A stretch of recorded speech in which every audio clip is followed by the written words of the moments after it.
நமக்கு நடத்தி தருவ கரங்களை தட்டி கத்தர் நம்மளை காப்பாடுத்து. கத்தருடைய பரிசுத்தத்தை சொல்கிறோம். இயேசு நல்லவர். எனக்கு இயேசு நல்லவர். ஏன்னா நான் தான் பாவம் செய்வேன், நான் தான் பாவி. ஆனால் அவர் பாவம் செய்ய. ஏன் இந்த வார்த்தைகளை சொல்கிறேன்னா, என்றைக்குமே நான் பரிசுத்தமான இல்லை, யாருமே பரிசுத்தமான இல்லை. நம்ம பரிசுத்தத்துக்காக காத்துக்கணும். அதுதான் இயேசு நம்ம சொல்லியிருக்கோம். இயேசு மட்டும்தான் பரிசுத்தமானவர். இந்த வேலையில 5வது வார்த்தை, நான் தாகமாக இருக்கிறேன். இந்த வார்த்தைக்காக சிஸ்டர் ஜெசிகா வந்து ஜெபிப்பார்கள். எல்லாரும் கலந்து ஜெபிக்கலாம்.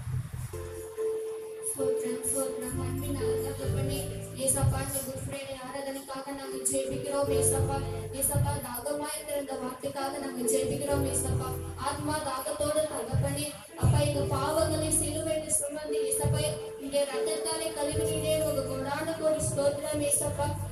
5ஆம் வார்த்தை பேசுற சிஸ்டரை நீங்க ஆசீர்வதிங்க. உங்க வார்த்தையின் ஏசப்பா எங்களுக்கு ஆசீர்வாதமா இருக்க கிருபை செய்து தகப்பனே ஏசப்பா. எங்களுக்கு ஜெபிக்க வாய்ப்பு கொடுத்து தாசத்துக்காக நன்றி. அவரும் ஒரு கருத்துல கொடுக்கிறோம். எல்லாம் துதிகனம் செலுத்துகிறோம். இயேசு நாமத்தில் ஜெபிக்கிறோம் நல்ல பிதாவே. 5ஆம் வார்த்தைக்காக சிஸ்டர் சரிதா தாமஸ் அவர்கள் முன்னாடி கரங்களை கட்டி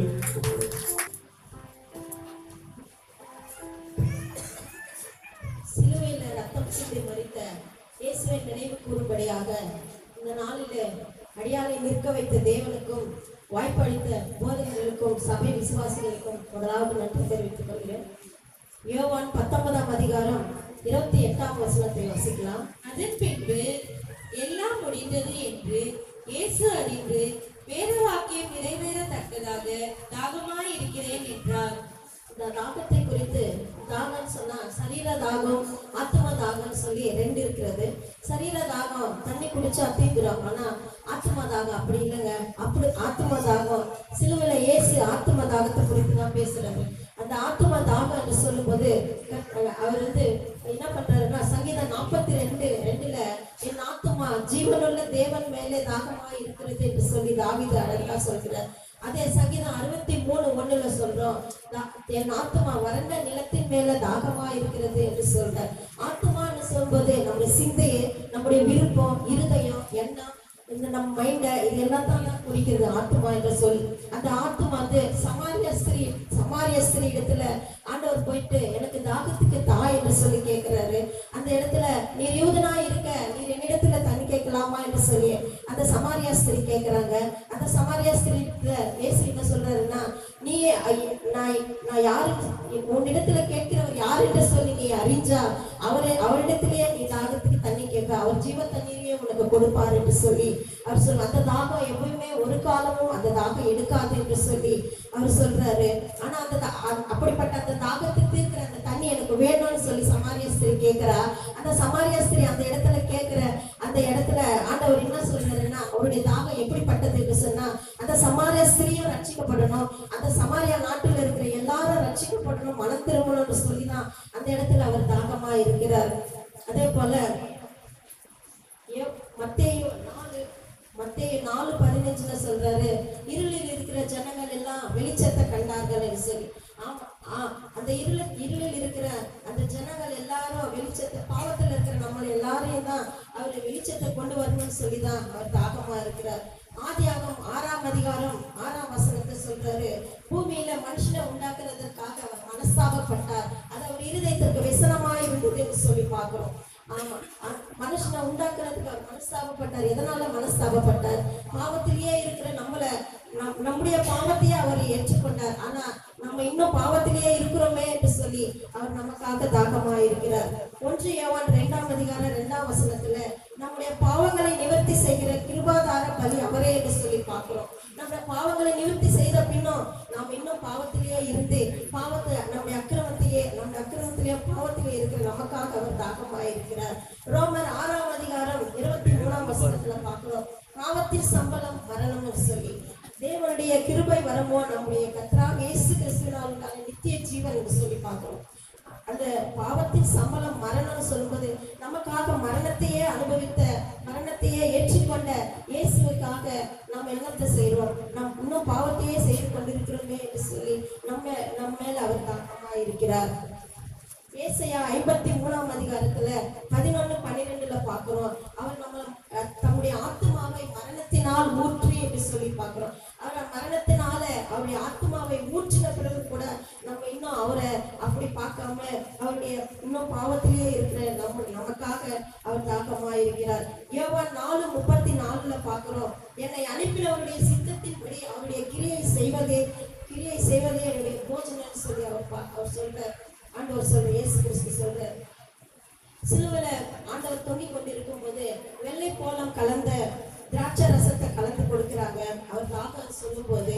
ஆனா அந்த தாகத்தை குடிச்சா ஒரு வித மயக்கமா இருக்கும், அந்த வலிகள்லாம் தீர்க்கும். ஆனா அவர் ஏற்றுக்கொள்ளல.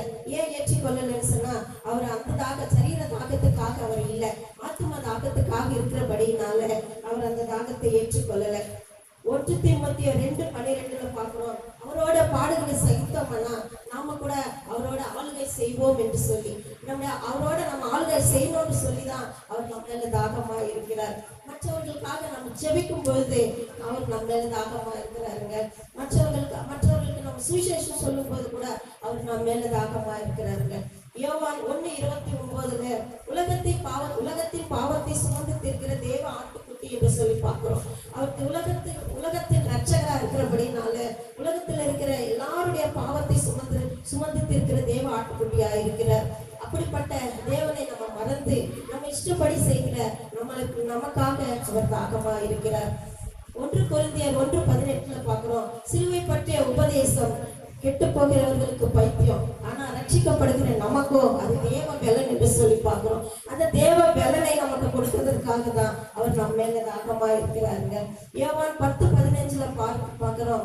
ஆடுகளுக்காக என் ஜீவனை கொடுக்கிறேன்னு சொல்லி அவர் நமக்கு மேய்ப்பரா இருக்கிறதுனாலதான் அவர் நாம ஆடுகளா இருக்கிறோமே. இந்த ஆடுகளை சிதறடித்து போவது அவருக்கு விருப்பம் இல்லைங்க.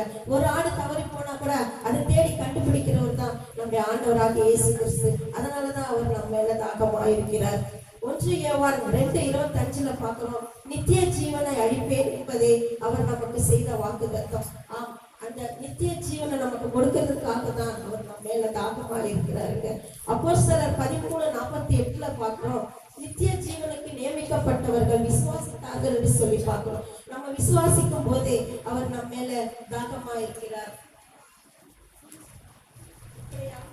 ஆண்டவர் நம்ம மேல ஒவ்வொரு காரியங்களுக்காக அவர் நம்ம மேல தாகமாய் இருந்து நம்முடைய பாவங்களுக்காகவும் நம்முடைய அக்கிரமங்களுக்காகவும் அவர் தாகமாய் இருந்து ஒவ்வொரு நேரத்திலும் நம்ம விசாரிக்கிறவராய் இருந்து நம்ம மேல அவர் தாகமாய் இருக்கிறபடினால அவரை நாம் பின்பற்றுவோம், அவரை நாம் விசுவாசிப்போம், ஜெபிப்போம்.